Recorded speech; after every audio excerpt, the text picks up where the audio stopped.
Ahí vamos. En 5 minutos empezamos, así que mientras utilizamos...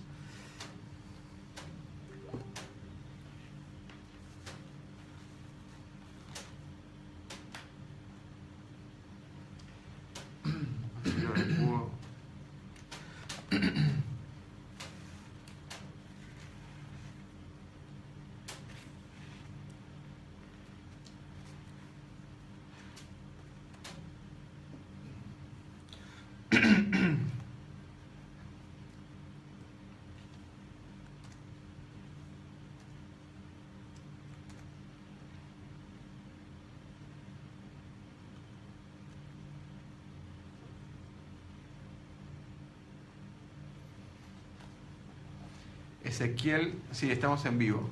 Ahí estamos esperando que lleguen las 2 de la tarde. Hablo acá, la gente que se va sumando. Mirá, ¿ves? Ahí empiezan a sumarse, entonces. Es lo que hay. Bien.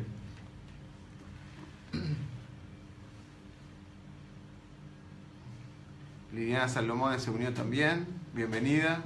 Ya vamos a empezar en exactamente 4 minutos.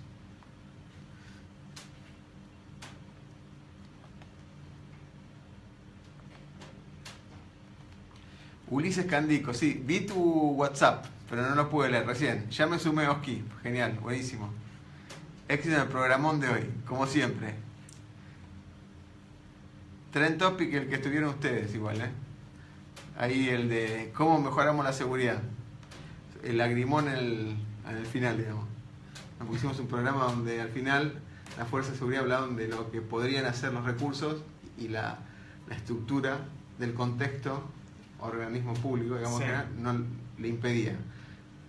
Y llegamos a la conclusión de lo que hablamos antes de empezar el programa. Es, sos parte del cambio, pero también sos condicionado por el contexto, ¿no? Y en el medio necesitas algún Jack Bauer que haga fuera de ese. Sí, claro. Sí. Claro. Viste que ahora está con la otra serie, ¿no? Es buenísima. Yo vi el segundo capítulo recién. Sí. Es tremendo. No sabía que existía ese protocolo. Yo tampoco. No sé si existe, lo tomo como una afirmación sin haberlo confirmado, pero me divierte muchísimo todo lo que sucede. Y aparte, más allá de que sea un verso, ¿no? El contexto humano que plantean, los diálogos, la hipocresía que tiene, bueno, todo un tema, ¿no? Donald Trump y el presidente más americano que jamás hayan tenido. Claro. Claro, totalmente.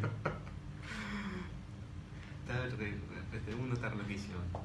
Gástenme, pero hablo con el corazón. Bueno, claro que hablaste con el corazón. ¿No viste que así más Fede se había puesto a llorar? No, porque si ves ese video, extracté los últimos 5 minutos y fueron de catarsis. Así, pero de corazón, ¿eh? Esa catarsis que te llega. Y llega un momento que si no manejas las emociones, esto que estuvimos hablando antes, sí, y no puedes cambiar, no puedes solo cambiar la cultura. No. Tenés que armar un objetivo y metas de a poquito. Se terminé de escribir algo sobre encriptación, pero en base al último... Claudio Rico, Claudio Rico, el gran comediante, se unió. Pero él tiene un programa de radio a la mañana también, un grosso. Hicimos en un foro de Level 3, hicimos un evento donde él hacía de mamá Cora, personificando. No, es tremendo. Sí, lo tengo grabado, es fantástico. En un momento me acuerdo, no me voy a olvidar más, dice, che, cuando te llegan muchos mails, spam, y trae una bolsita con miñones. ¡Qué groso que es! ¡Qué groso! Estuvo muy bien. 2 minutos y arrancamos. Ayer pasé por tu casa y me tiraste con una computadora. Me internet. Ay, Dios. Bien, Ricardo. Estamos saliendo en vivo igual, acá. Pero se hace el programa Seguridad y Sociedad, ¿no? Hoy sí, hoy empezamos. Vamos todavía. El público quiere escucharte. Aquí, ¡qué grande! La dupla. ¿Y los invitados? ¿Hay invitados en Seguridad y Sociedad?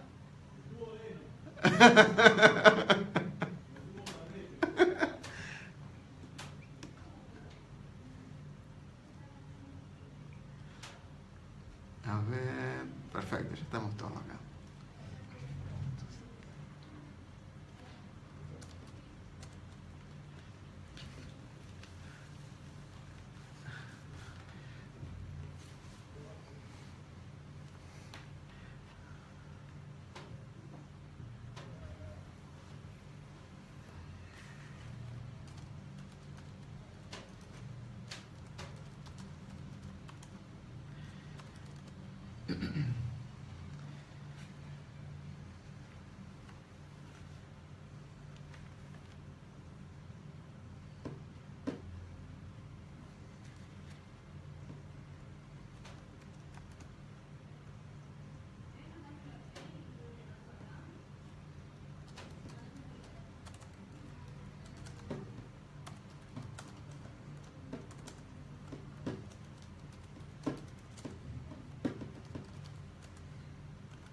Bueno, programa número 85 de Negodocio. En Negodocio todavía no sabemos qué sirve, qué significa, digamos, qué significa Negodocio. Hoy con la excelentísima presencia, viene de Oráculo, sí, lo que estudió un poco de filosofía viene del Oráculo, del saber de tecnología. El invitado es Carlos Morar. Bienvenido, Carlos. Oráculo con perdón de la palabra, muchachos. Bien, Coco Dragán se unió también a la conversación, ahí se sumaron varios. Arrancan en el Face, algunos chistes hubo, les copiamos algunos chistes de Claudio Rico que se había unido hace poquito a la conversación. Bueno, vamos a primero a un interbloque y déjenme que les diga cuál es el título de hoy, usando una frase de Yoda, de las Guerras de la Galaxia. Pues parece que está mal escrito, pero no, para Yoda está bien. Dice, siempre en movimiento está el futuro. Y ahí nos tomamos un whisky entre los dos y vamos a arrancar entre esto de que es tecnología y cambios y gestión. Bueno, vamos al interbloque, Paula, y volvemos en un minuto. Hacemos el interbloque, pum, y arrancamos ya.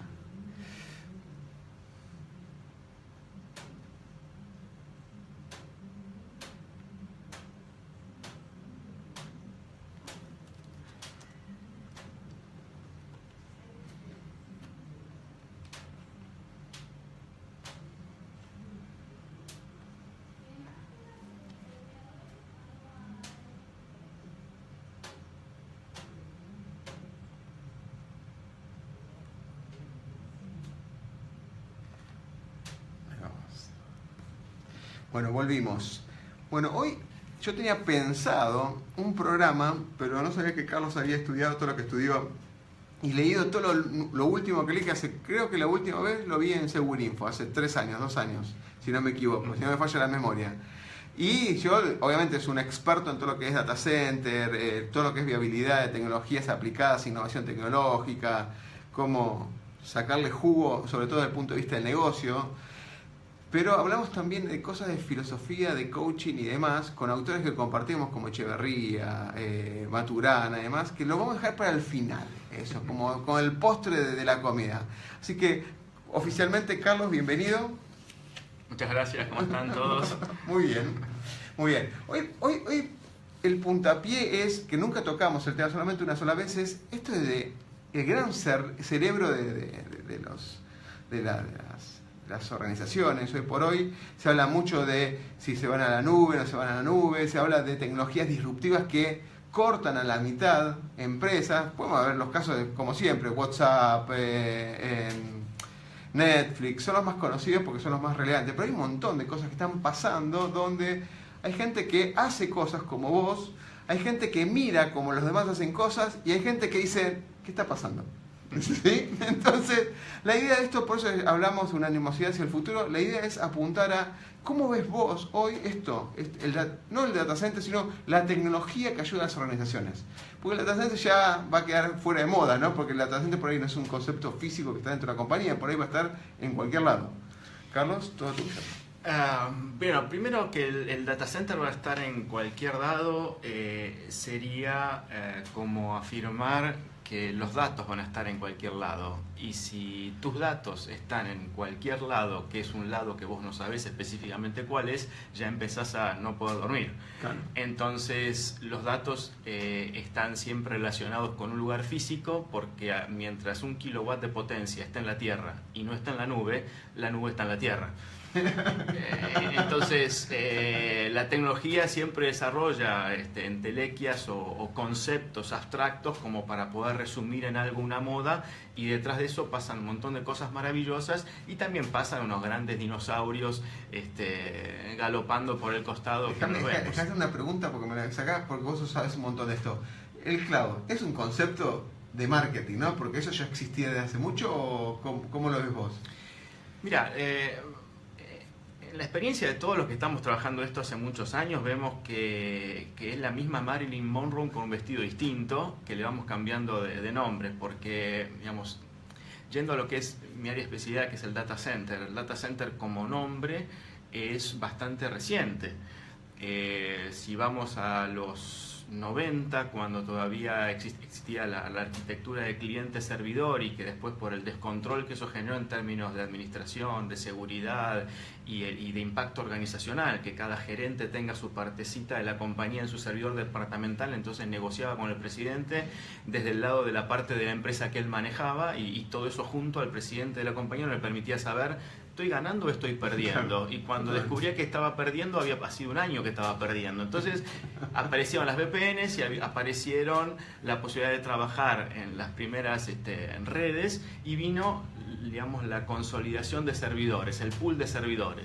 Es ahí donde nace el Homo sapiens del data center, porque por primera vez todo eso pasa a estar junto y necesitaría estar en un lugar acondicionado, preparado y gestionado por alguien que se haga cargo de todo eso. Y ahí apareció entonces, el gerente del sistema, digo. Ya apareció el gerente de sistemas, claro. Entonces, si vos decís, eso que estaba en red pasaba a ser, desde el punto de vista de la arquitectura, la nube de esa empresa, la nube privada de esa empresa, solamente que en lugar de estar conectada hacia el exterior por internet, estaba a través de una VPN, pero la arquitectura es exactamente la misma. Solo pasa por decir quién tiene gobierno sobre el tema.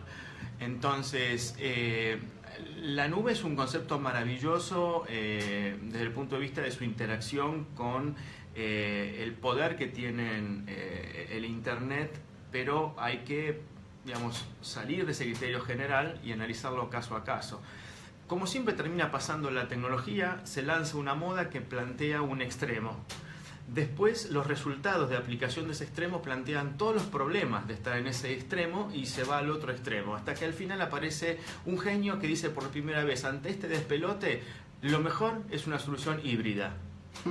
Y esto pasa una vez cada 5 años. En lo que quieras, desde lo que es cableado inteligente, de lo que es arquitectura de software, el híbrido. ¿Qué significa el híbrido? El híbrido es el sentido común. Entonces, cuando hablas de nube pública, puedes decir: ok, yo creo que todo va a ir hacia la nube pública. ¿Y cuál es mi experiencia hasta ahora lo que determina eso? Perdón, estaba hablando de la nube y ahora perfecto. Era un ejemplo para decir. No, porque Carlos es muy gestual. Ustedes, si no lo siguieron por las charlas, googleenlo, pongan a Carlos Morales las charlas que hay en YouTube. Sí. Es muy gestual. Él habla mucho con su, claro, con su mano. Es más, tengo un problema serio, que si no dibujo cuando hablo tengo un problema peor todavía. Entonces, imagínate acá en la mesa con los micrófonos, dibujar y hacer gestos. Pero tenemos una pizarra también, si querés la traemos. No, por ahora no, pero tenela cerca por las dudas. Entonces, volviendo al tema de la nube pública o la nube privada, en mi opinión la nube pública tiene una característica distintiva, y es que el cliente, el usuario de aquella aplicación o servicio que está colgado de una nube pública, no paga por el acceso, sino que accede, disfruta, pero en caso de no tener disponible ese acceso, no tiene a quién reclamarle nada, porque no hay un contrato de partes y no hay un acuerdo de SLA y no hay responsabilidades. Entonces, todo lo que tiene que ver con las redes sociales, todo lo que tiene que ver con los servicios que uno puede disfrutar solamente por acceder a la red sin tener derecho a reclamarle nada a nadie, es aquello que naturalmente tiende a ir a la nube pública, porque toda la capa de falta de SLA va aguas arriba hasta llegar a el prestador de servicios. Y después, bueno, hay que ver cuál es el sustento del negocio de ese prestador de servicios, si es publicidad o no. Entonces ahí empiezan a ver si el data center en el cual van a estar es propio o si es tercerizado, y si es tercerizado, en qué país va a estar. Me ha pasado a trabajar en un proyecto muy interesante de estrategia de data center para América Latina a un carrier de carrier que operaba en Estados Unidos y en Europa. Y el problema que ellos estaban teniendo es que la densidad demográfica de las ciudades en esta región es muy marcada en relación al territorio. Entonces ellos veían que el costo que estaban teniendo por digamos, la conectividad hacia sus centros de datos en Estados Unidos y en Europa era altísimo, y se veían obligados a hacer algún data center regional, de tal forma de que si estás comprando algo por internet, hasta que vos definís qué producto y qué configuración de producto, tenés una gran cantidad de clics navegando por un montón de información, por un montón de catálogos, y todo ese tráfico es terriblemente costoso para que vos no compres ni vendas nada. Vos decís que la latencia iba en contra de la parte comercial. Absolutamente. Terrible. Terrible. Entonces hicieron una cuenta diciendo: yo pongo un data center regional, estrella de mi network de data center, cerca de los centros más densamente poblados. ¿Qué es lo que hago? Dejo que todo ese tráfico, que es el más caudaloso y pesado, quede ahí, quede ahí, y en el momento en que el cliente pasa la ventana de decir adherir a su carrito o comprar, es ahí donde esa comunicación va al data center central, donde solamente se registra la transacción. Y este es un fenómeno que empieza a darse en todas partes del mundo y que destruye de alguna manera esa posición tan extremista y naif de decir la nube está en todos lados y mi data center puede estar en cualquier lugar distribuido y yo no sé cuál es ese lugar porque es transparente. No, la latencia, la asimetría que hay en las estructuras de redes que tienen distintos países hoy plantea un límite a ese deseo. Entonces, hablando de lo que es la nube pública, yo creo que es ahí donde la gran aldea digital trasunta y transita sus intereses, y creo que eso es el resultado del crecimiento exponencial de los datos y del tráfico de comunicaciones. Ahora, yo no veo ninguna industria, ningún banco, ninguna empresa pensar en ninguna nube pública más allá que para el manejo de sus redes sociales, sus páginas y demás, más allá de las regulaciones. Tocaste dos temas puntuales, ¿no? Bancos y organismos públicos. Claro, entonces ahí, digamos, entiendo que la arquitectura de la nube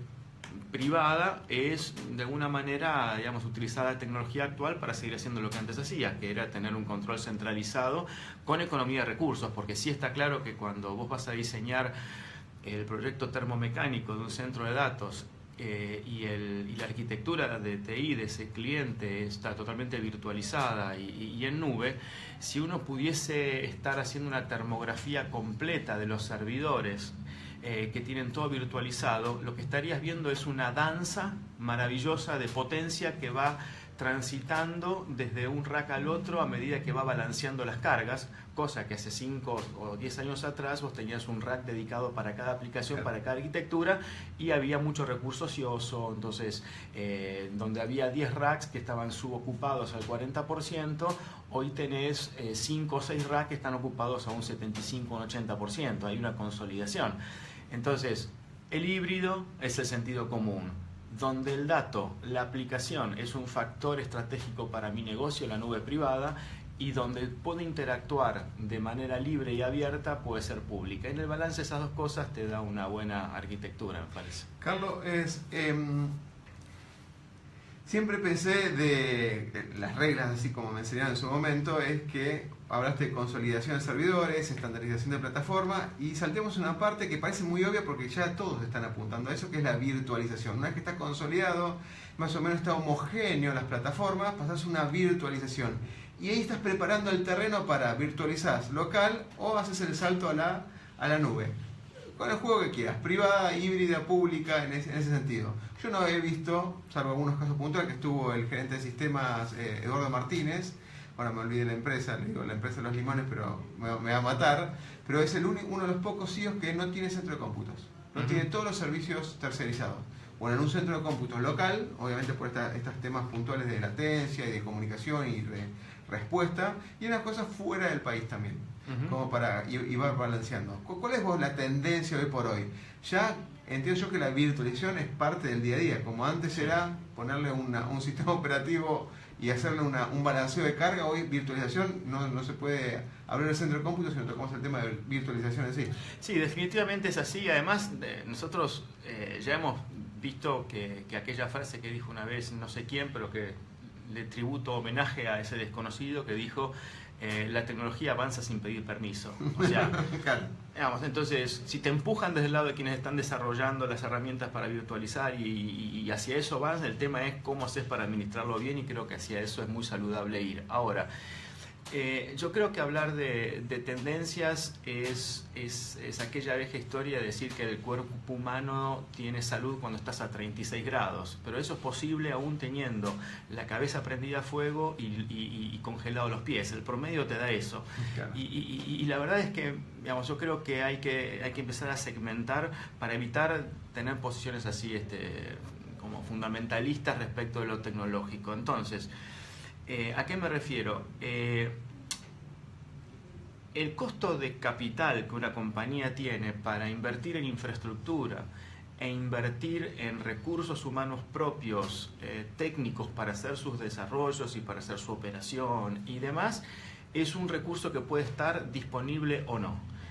Si vos tenés ese recurso disponible tomado una tasa de interés internacional y demás, la cuenta da que tener tu propia instalación in-house y tu propio equipo in-house da aproximadamente un retorno de la inversión entre 3 o 4 años en relación a contratar eso mismo afuera, solamente que cuando vos lo contratás afuera, lo que pasás a tener es una difícil reversibilidad del modelo. Es decir, uno cuando sale hacia la tercerización, no sale fácil, pero la vuelta es casi imposible o muy difícil y muy costosa. Con lo cual es una decisión estratégica donde la mitad de la biblioteca te puede decir que tomaste bien la decisión y la mitad de la otra biblioteca te puede decir que no. ¿En qué se basa? En la experiencia que vivieron ellos, cada uno. Mira, es complejo. Se basa tal vez en coyunturas, se basa en algunos mitos y en algunas realidades, porque, claro, cuando vos estás computando los problemas presentes y actuales por los cuales decidís vos migrar hacia una arquitectura tercerizada y una gestión tercerizada, vos tenés en tu memoria todos los problemas y todos los karmas que has tenido que manejar hasta ahora, y todo lo bueno que eso tenía ya se incorporó, digamos, como el aire que respirás en una situación normal. Claro. Cuando vos estás tomando la decisión, lo que tenés es una promesa de un mundo maravilloso que resuelve todos los karmas que vos tuviste que tener. Y después termina sucediendo, y ya ahora habría que segmentar por países, que la calidad del recurso humano disponible para prestarte ese servicio a vos en una empresa local de tercerización de que sea, empieza a ser bastante restrictivo, tiene una volatilidad muy alta, con lo cual es difícil un círculo de creación de conocimiento dentro de una compañía que presta servicio, porque cuando aparece un talento el competidor se lo lleva y con eso parte de la información. Hay una baja cultura de la creación de procesos y de documentación de los procesos, con lo cual aún en compañías de gran nivel que prestan servicio de outsourcing se les va una persona, clave, el talento, o se les muere uno que hace 20 años que estaba desde el COBOL en adelante trabajando, y con él se fueron buena cantidad de los conocimientos que necesitaba un gran cliente global. Entonces, con todo esto yo creo que la virtualización es fundamental, va a seguir estando, pero a mí lo que me sigue angustiando un poco es ver la falta de basamento sólido de la decisión, de por qué quedarse adentro o por qué irse afuera, de una manera honesta y de una manera bien estudiada, desde el punto de vista técnico, desde el punto de vista económico, desde el punto de vista de la sostenibilidad de esa decisión y desde el punto de vista jurídico en términos contractuales respecto a la reversibilidad. Por dar un ejemplo, había un gran supermercado en Argentina que era cliente nuestro, que decidió migrar a outsourcing. Después hubo un cambio, digamos, accionario, una crisis de las típicas que había en Argentina. Entonces entra en concursos de acreedores el prestador de servicios de outsourcing, Y entonces esta compañía, que es un supermercado importante, entra en una especie de contingencia.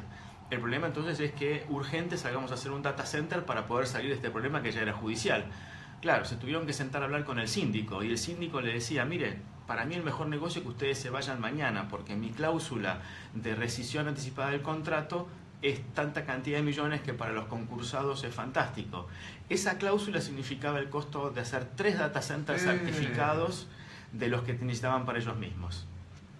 Tremendo. Entonces, yo trato de salirme siempre de las generalizaciones. Creo que la tendencia es el sentido común.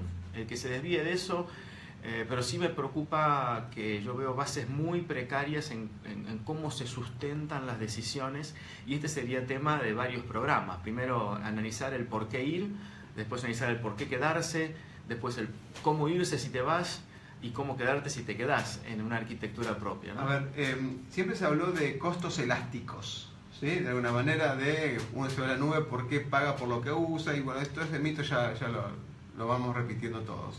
Pero focalizando en los costos de un data center, en el uso, ¿no?, completo, creo yo que no tengo un porcentaje, pero para poner un número para proporcionar nada más, entre un 10% es el costo del hardware en sí, como hardware, equipamiento, y después el recurso humano, porque vos necesitas gente especializada, sobre todo si no tenés consolidado, es uno de los mayores costos. No sé qué opinás vos, después está el costo de refrigeración, calculo yo, y el de electricidad, pero el principal foco es tener la gente capaz, con el conocimiento, de que te maneje todas las diferentes plataformas. Por eso por ahí un gerente de sistema dice, yo soy una estructura chica, prefiero tenerla afuera porque ese recurso va a atender a mi persona y a otros clientes más. Entonces va a tener una especie de carrera profesional adentro. No sé si en términos de costos generales vos cómo tuviste que vivir, más allá de que tú armaste un montón de centros cómputos de diferentes categorías, ¿no? Sí, de hecho, digamos, para mí, digamos, es exactamente lo mismo en mi experiencia, porque hemos diseñado y construido centros de datos para usuarios enterprise como para prestadores de servicios, con lo cual la lógica para nosotros es, digamos, no importa si el gato es blanco o negro, sino que caza ratones, es decir, claro, que la infraestructura soporte el modelo de negocios que sea. Una cuenta así como muy genérica que una vez me dediqué a documentar es esta, digamos, vos cuando invertís en la capa física, y hago una entre paréntesis de la situación actual. Hoy la capa física requiere muy baja intervención de recursos humanos, porque todo lo que es la implantación de los DCIM, que son los Data Center Infrastructure Management, y todas las capas de inteligencia, te permiten a vos pilotear el data center como si fuese un dron. Es decir, vos conseguís... Hay una abstracción bastante importante. Muy grande, y además es predictiva. Hace 10 años, 12 años atrás no era así. No, vos tenías el flaco que sabías actualizar firmware directamente para hacer cosas, ¿no? Exactamente. Entonces, hoy ese es un tema que ya la industria, digamos, lo ha superado. Tiene sus bemoles porque hay algunos fabricantes que han hecho de esto una estructura de lógica propietaria y generan una dependencia peor que la época cuando tenías mainframe. Pero hay otras formas de resolver el mismo como concepto está. Cierro el paréntesis, con lo cual el recurso humano para la capa física no sería tan complicado con un buen servicio de mantenimiento preventivo.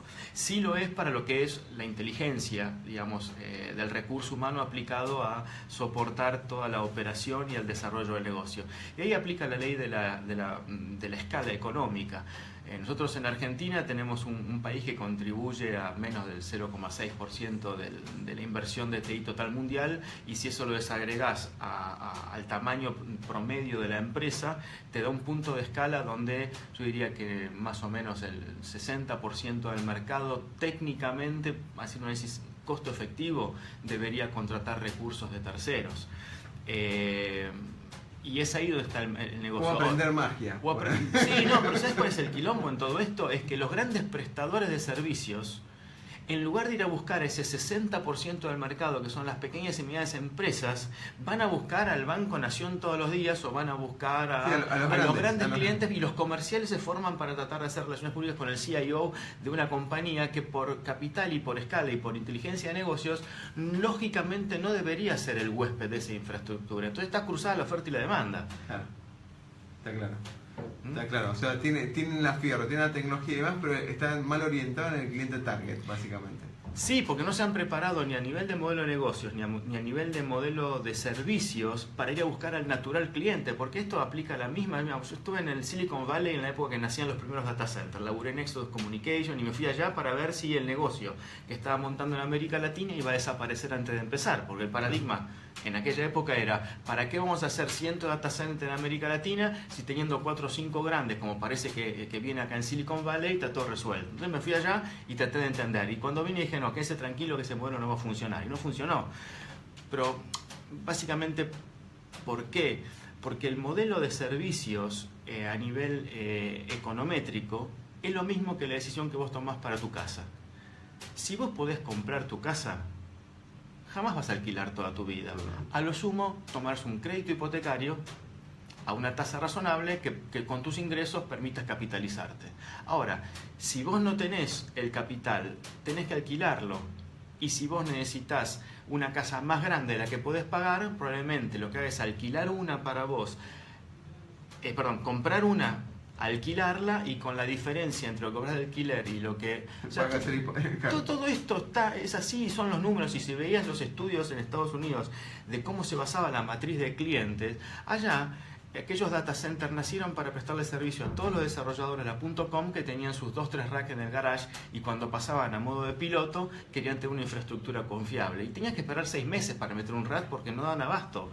Ahora, nunca allá fue un gran cliente. Cuando bajaban a América Latina, OptiGlobe y todos esos vinieron con el marketing de allá, pero se encontraron que acá la pyme no tenían cómo abordarla porque eran tan chiquitos. Y entonces dijeron, no, le tenemos que salir a vender a Carrefour. Y Carrefour le decía, no, flaco, no voy a tercerizar porque vos recién llegaste, no sé quién sos, claro, no sé si vas a estar. ¿Cuántos clientes tenés? Y quebraron todos. Claro. No quedó uno en aquella época. Claro. Hoy OptiGlobe es el data center de Telecom. Totalmente. Sí, recuerdo la experiencia. Te manda acá Omar Ortega, que no es un oyente, es parte del equipo ya, por un montón de idas y vueltas, de contribuciones y demás. Dice, genial lo del antifundamentalismo tecnológico. Acá un ejemplo que les puede pasar en política. Y mandó algo, Popper Carr, que mandó un libro ahí que está en el Facebook puntualmente. Me dejaste un pie muy importante, que es, ¿en Estados Unidos funciona bien y acá en Latinoamérica funciona mal? ¿O queremos implementar? La tecnología, entiendo yo, que puede llegar a cualquiera en cualquier momento. Mal que mal, digo. Pero la idiosincrasia latina impide que se logre cosas que por ahí en Estados Unidos se puede hacer, o cómo lo ves vos? Vos estuviste implementando data center en varios países en Latinoamérica. Wow, qué pregunta. Yo siempre entro en una especie de dilema existencial cuando siento que la respuesta puede ser ambigua. Pues siento que no estoy respondiendo. Claro. Pero si no, contá casos que te pasaron, que yo, en Colombia, en México, sí, donde estuviste, ¿no? Yo te diría que primero, a nivel de cultura, el americano promedio está educado y formado para ser una unidad de un sistema, y su contribución es ser la mejor parte para el sistema que pueda llegar a ser sin discutir el sistema, y hasta luchando por ese sistema aunque no lo entienda. Y ahí van. Pero él entiende que es este rubleman o este tornillo en este sistema, y su función es ajustar acá. Y va a ser el mejor ajuste que puede hacer. Claro. Entonces, de ese punto de vista, a nivel tecnológico, es muy fácil laburar allá, porque vos no tenés que convencer a nadie 2 o 3 veces de por qué estás haciendo lo que estás haciendo, ¿no? Una vez decidido y bajo bases sólidas se decide y se hace. Si estaba bien la visión sobre la cual se había decidido, además es otra historia, pero que pertenece a un grupo distinto de pensadores que están mucho más arriba de la pirámide organizacional. Entonces te vas a un país que para mí es muy paradigmático en América Latina, y lo tomo como ejemplo sin con esto querer ofender a nadie, sino solamente describir lo que es Perú. El peruano viene de muchos años de estar como desenganchado como otros países de muchos aspectos mundiales, evolución tecnológica, y en los últimos años se ha conectado y ha tenido prácticas de gobierno que le han permitido de alguna manera tener cierta estabilidad. Si vos ves los performance de Perú como país en ciertas cosas, es uno de los que se ha ido destacando por lo menos en la última década. Y bastante estable, con un crecimiento sostenido. Si no me equivoco, era un 3-4% sostenido. Sí, exacto. Entonces vos vas a tratar de hacer un gran proyecto a Perú, como me tocó trabajar allá, Y el peruano, que sabe que no tiene conocimiento propio, sino que tiene que importarlo o adquirirlo, lo hace desde un abordaje muy temeroso. Porque no confía en él. Porque sabe que no sabe, y su experiencia tal vez en su ADN, como muchos latinoamericanos tenemos, es que cada vez que nos entregamos a alguien de afuera que nos viene a decir algo, ese alguien nos puede conquistar si nos distraemos. Entonces, desde ese temor, pide argumentaciones y pide checkpoint y pide, digamos, niveles de control que son el paroxismo del control. Y vos sabés que en seguridad informática hace años hablábamos de que la seguridad es inversamente proporcional a la operatividad. Llega un punto en el cual la máxima seguridad te hace estar parado sin poder hacer nada.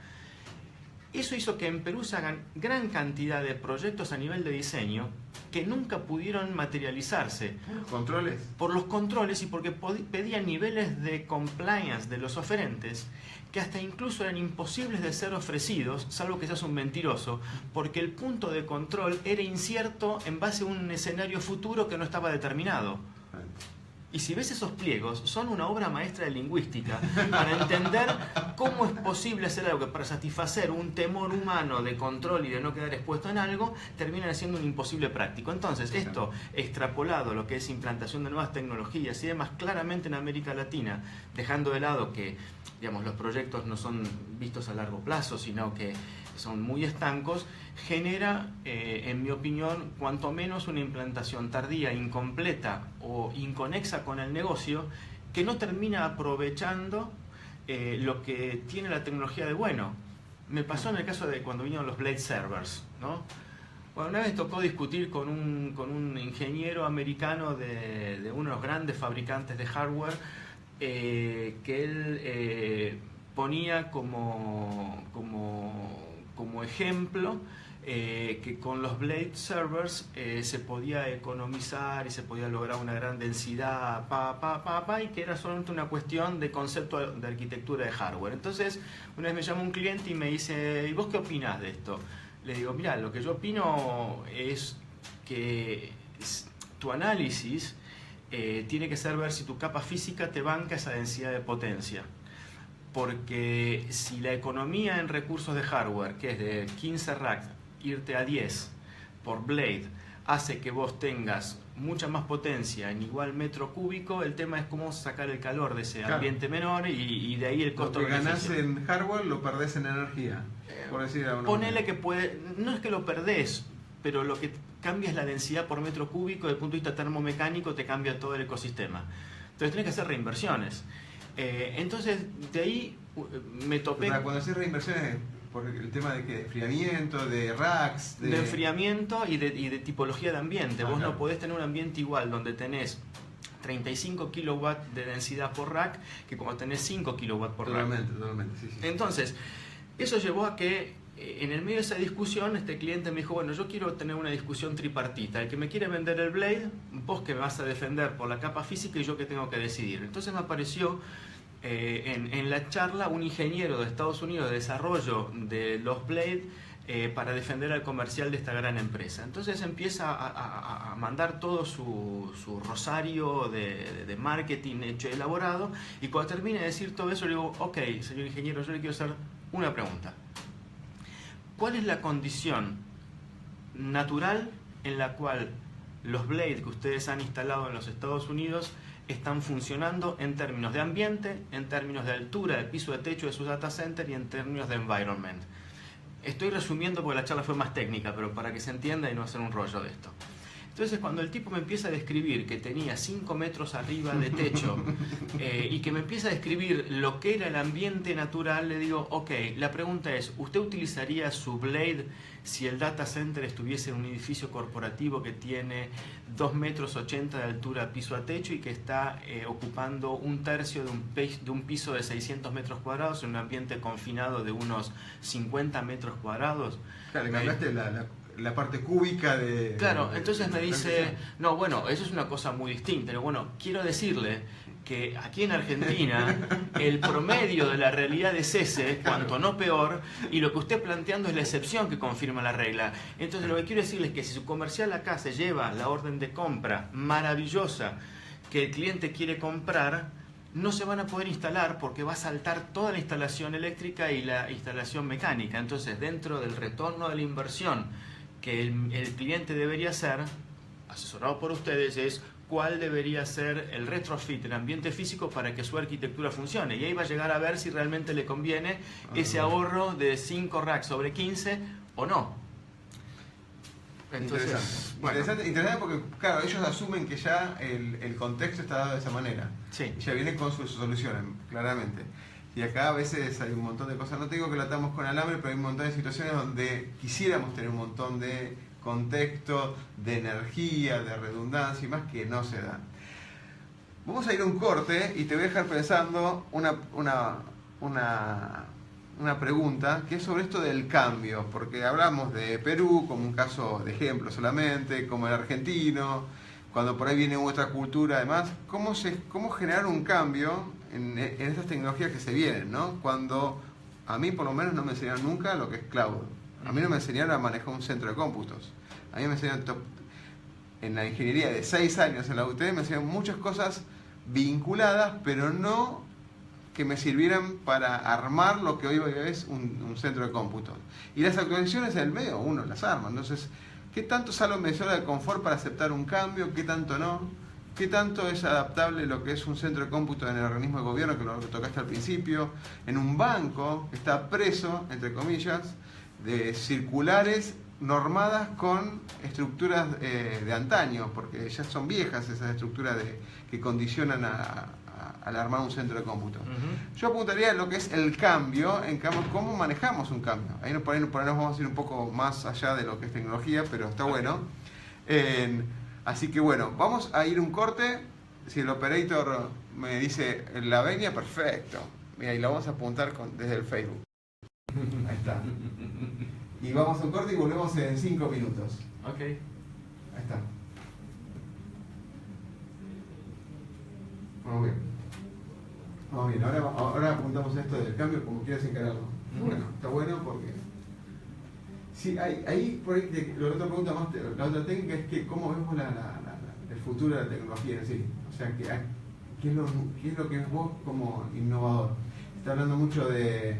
Bueno, ahora este híbrido, hay algo que estoy estudiando ahora que es Hybrid One, que son las redes, o lo que es software defined, apuntado a redes, que es lo último que faltaba virtualizar, básicamente, porque ya estaba virtualizándose todo, almacenamiento, procesamiento, y hablaste mucho de la latencia, pero está hablando de cómo esto de rutear cosas, el concepto que Cisco, bueno, conmemoraba con su plataforma y demás, ya perdió el concepto. Un cerebro central que rutea al estilo Google Maps o ¿cómo se llama el otro? Bueno, que te dice el camino más óptimo y antes que salga el mensaje ya se hace el camino por donde ir y esas cosas se están dando hoy por hoy. Pero no sé cuál es lo último de tecnología que vos estás viendo. Se escucha todo en la pausa, claro, Pato, porque estamos abiertos. De acá, porque nos dice que nos está escuchando en la pausa. Sí, está, sí. Gracias, Pato. Pato es una experta en coaching y PNL. Ya volvemos. No sé qué. ¿Viste la empresa nueva de HP Enterprise que fue Sí. en la fusión? Tiene un logo muy parecido al de ustedes, ¿El CXO? Sí. Ah, mira. Yo estoy seguro que el nuestro es de antes. No, yo también estoy seguro, pero mi mujer trabaja en HP Enterprise y me dice, wow, es muy parecido. Le digo, bueno, ustedes se copian de gente buena, por lo menos. Le digo. Ay, Dios. Ahí vamos.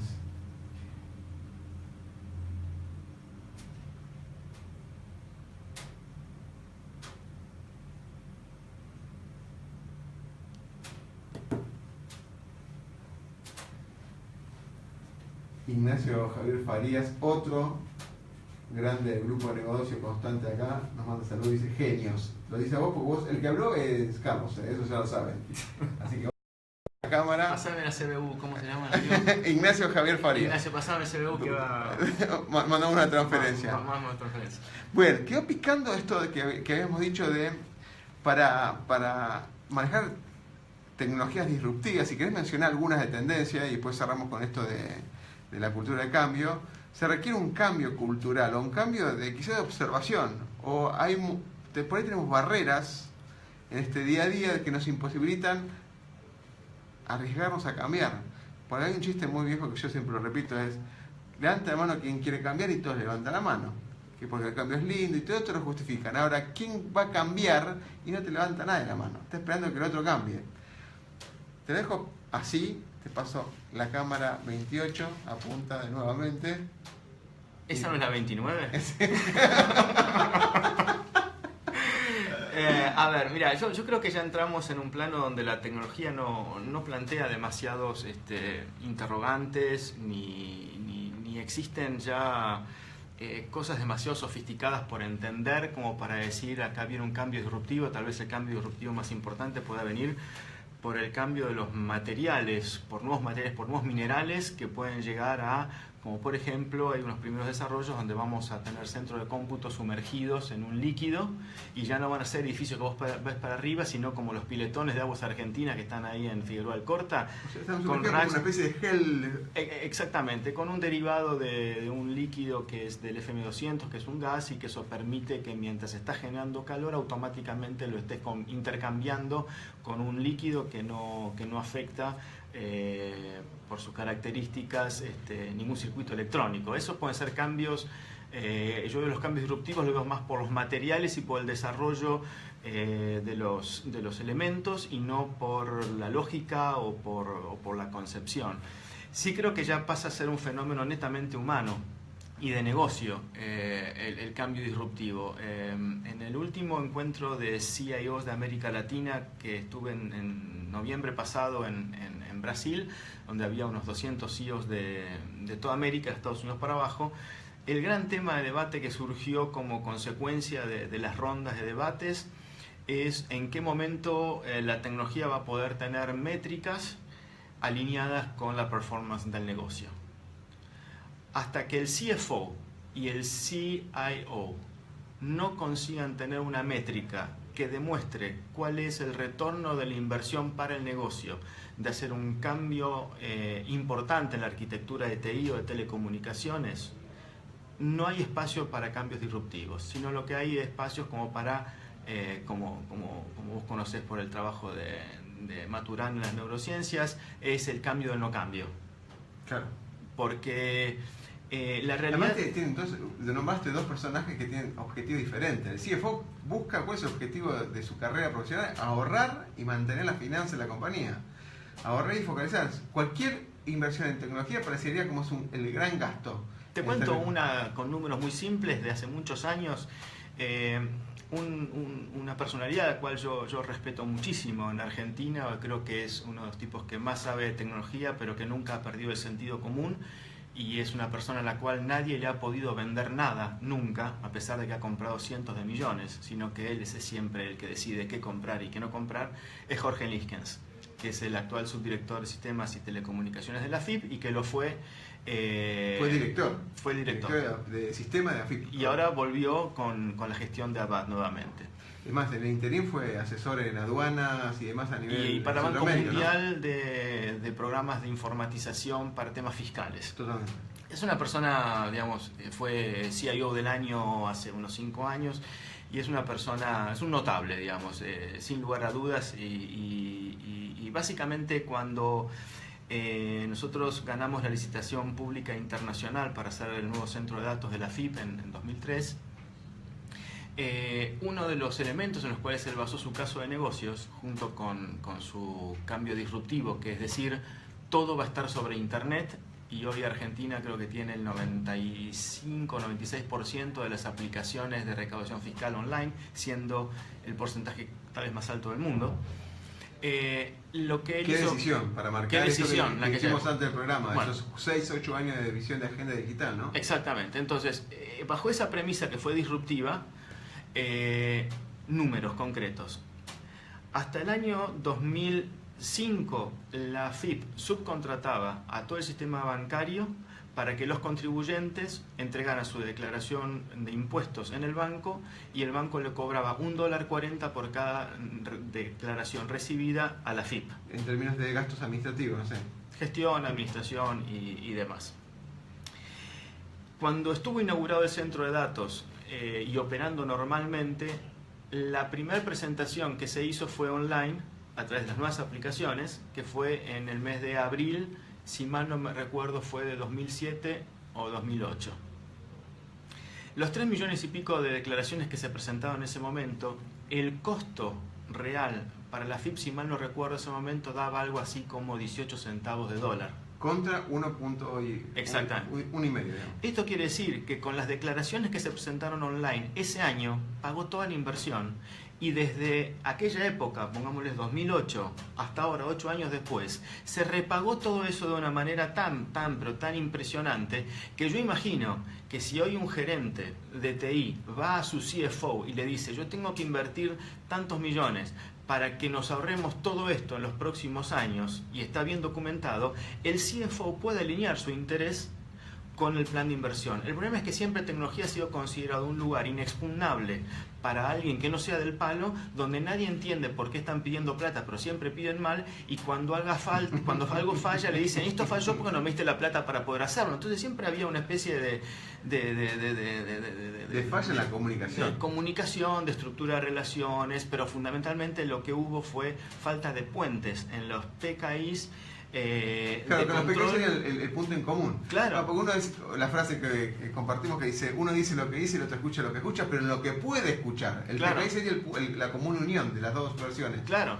Entonces creo que el tema disruptivo pasa por cómo tecnología y cómo el negocio empieza a generar un puente donde decís, a ver, cada gasto que estás haciendo corriente de operación, cada inversión que me estás planteando, cuánto contribuye para el negocio en términos de lo que es mensurable, porque después hay todo un aspecto intangible, y eso cuando estudiamos Disaster Recovery empezamos a ver que en el análisis de impacto de una disrupción tecnológica, el mayor costo vos no lo ves por aquello que estás cuantificando, sino por el impacto de imagen, por el impacto de relaciones, por regulaciones, problemas en los recursos humanos, y es el intangible, aquello que el seguro no te paga, más allá del lost profit by non-operation, que es el gran quilombo de la recuperación de desastre. Es decir, ¿quién me paga que el negocio se haya parado desde que se me paró la tecnología hasta que volví a la normalidad? La imagen impacta en la confianza de los clientes, que siempre se dice, ¿no? A ver, yo voy a querer estar en una empresa de estas características que cortó por un simple o un suceso puntual. Está claro, está claramente. Igualmente en Argentina está bastante aplacado a informar sobre los sucesos, ¿no? No tanto bueno, o sea, es un histórico tema. Que si algo me pasa, lo más importante antes de arreglarlo es que no se sepa. Ese está en el manual no escrito del CIO. Porque si vos ves lo que es un diagrama de gestión de crisis, te cagas de risa, porque el flujograma es perfecto, pero no está escrito decir que no se sepa. Es lo primero, del primer vector, de que no se sepa. Claro. Ahora, Carlos... Entonces, para resumir, para mí el tema disruptivo pasa por generar un puente de unidades concretas de medida de las inversiones y el retorno del negocio en relación a la dimensión y al plan de negocio a largo plazo de una compañía. Y en el caso de organismos públicos es hasta incluso más fácil, porque vos no tenés un balance contra accionistas, sino lo que tenés es un ejercicio presupuestario a largo plazo sobre el cual vos podés hacer todo ese análisis, y Jorge Linsken lo hizo.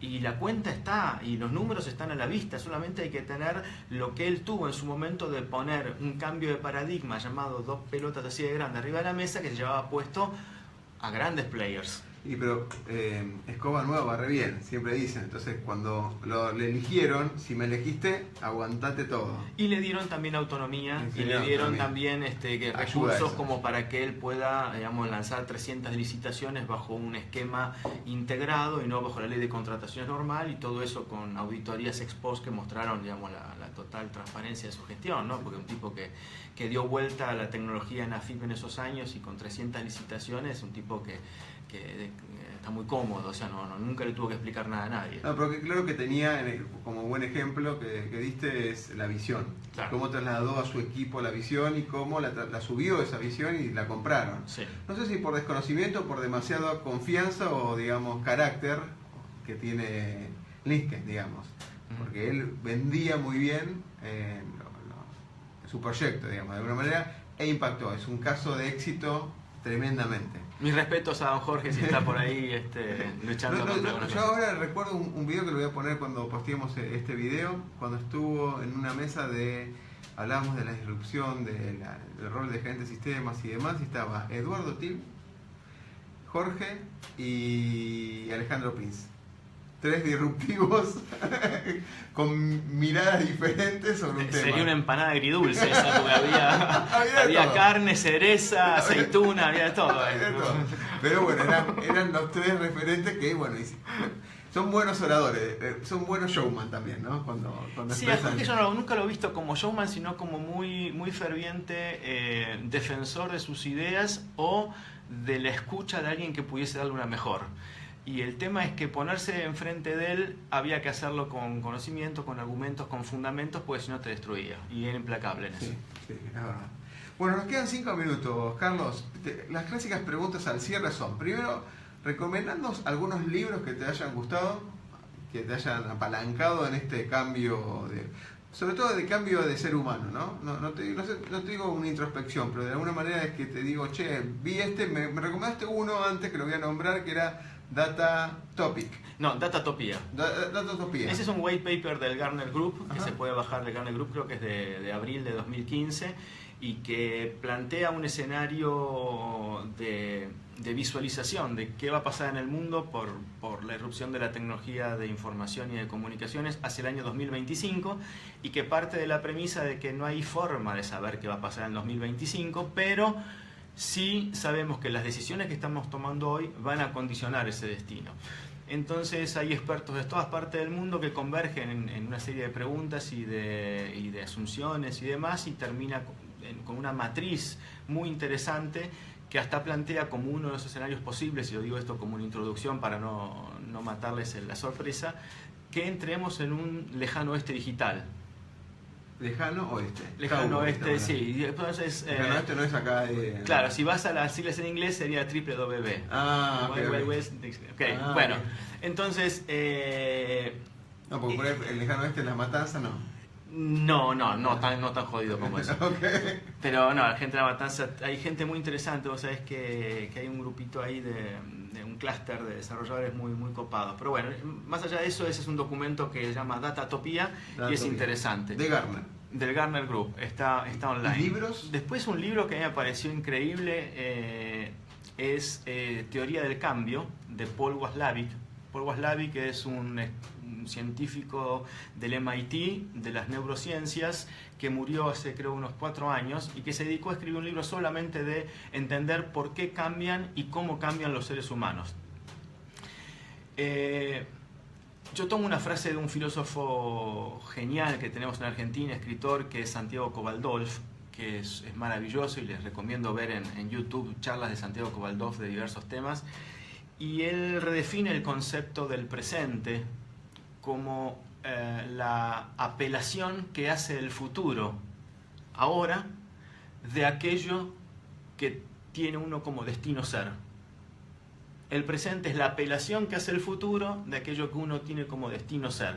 Y si uno, digamos, resigna ese destino o no lo ve o no lucha en el presente, no va a tener aquel futuro para el cual uno tuvo el destino. Claro, el concepto de resignación que nombraste recién, o sea, cómo en el presente resignás un futuro deseado. Exactamente. Entonces, eso es el cambio. O sea, cuando vos resignás el cambiar en esa dirección, y cuando vos te confundís pensando que estás cambiando y no estás cambiando, lo que estás haciendo es no alinear tu decisión presente con aquel futuro que está ahí esperándote y previsto para vos, y sería más largo. Entonces este libro de Paul Watzlawick se dedica a analizar científicamente y con experiencias de campo muy concretas, y resume la teoría del cambio en 2, muy rápido. Cambio 1 y cambio 2. Parece una boludez, pero bueno. El cambio 1 es cuando todos estamos dentro de un sistema de vínculos o de personas, proyectos, familiares, empresarios, lo que sea, y algo empieza a hacer ruido en ese sistema, algo empieza a funcionar mal. Entonces, importante que es el ser humano y su humanidad, el cerebro te busca dónde está el quilombo entre los subsistemas de ese sistema. O sea, ¿cuál se está comportando mal? El primer tema es, dentro de un sistema, sí, se ve dónde está la enfermedad y se quiere curar esa enfermedad.